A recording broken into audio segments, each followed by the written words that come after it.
Words can make you, break you, they can heal your soul, they can damage you forever. So I always try to use the positive words in my life wherever I go. They call it adversity, I call it opportunity. They call it weakness, I call it strength. They call me disabled, I call myself differently abled. They see my disability, I see my ability. There are some incidents that happen in your life, and those incidents are so strong that they change your DNA. And I'm going to share what exactly happened to me. I was 18 years old when I got married.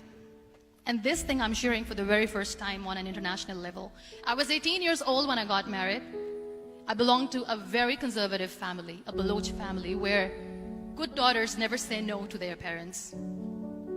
My father wanted me to get married. And all I said was, if that makes you happy, I'll say yes.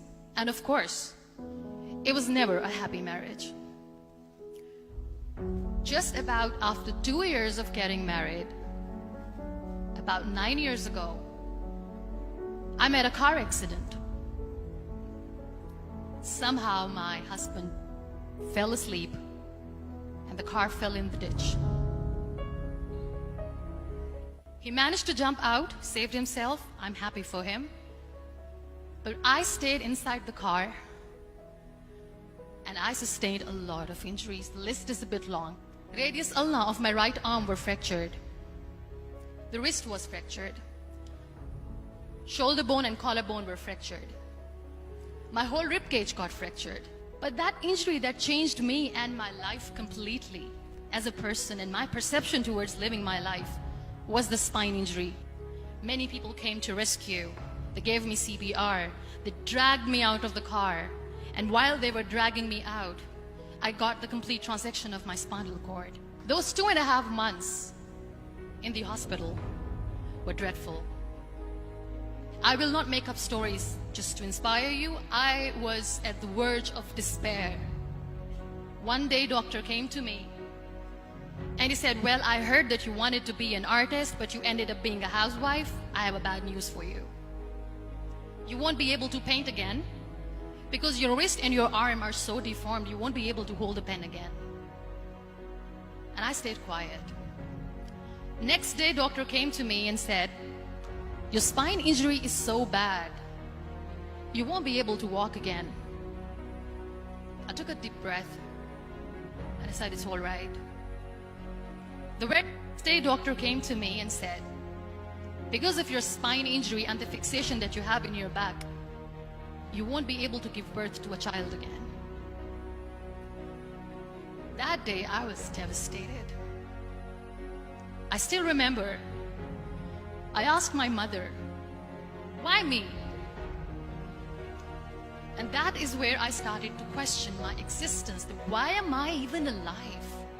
What's the point of living? I won't be able to be a mother again. And that was quite devastating for me.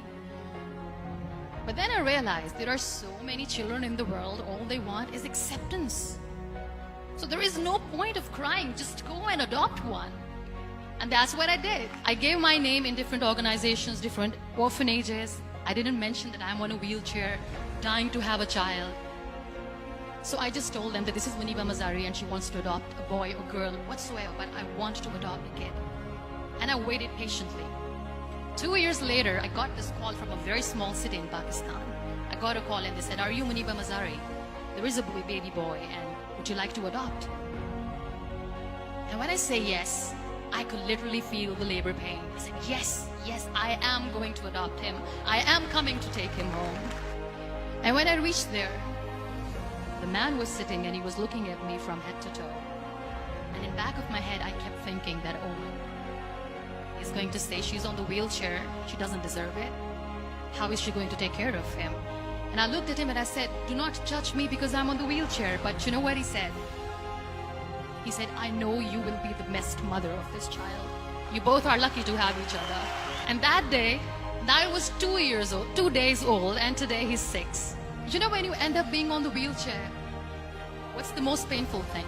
People think that they will not be accepted by the people because we, in the world of perfect people, are imperfects. So I decided to appear more in public. I started to paint. I always wanted to. I have done a lot of exhibitions. I'm Pakistan's first wheelchair-bound artist.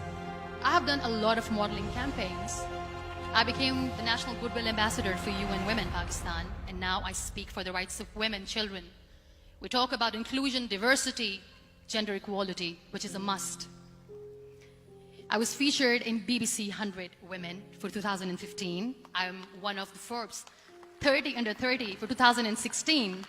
We have this amazing fantasy about life. This is how things should work. This is my plan. It should go as per my plan. If that doesn't happen, we give up. So my dear friends, let me tell you one thing. I never wanted to be on the wheelchair. Never thought of being on the wheelchair.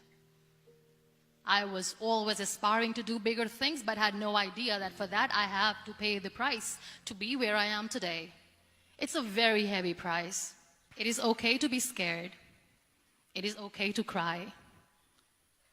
Everything is okay, but giving up should not be an option. They always say that failure is not an option. Failure should be an option, because when you fail, you get up, and then you fail, and then you get up, and that keeps you going. That's how humans are strong.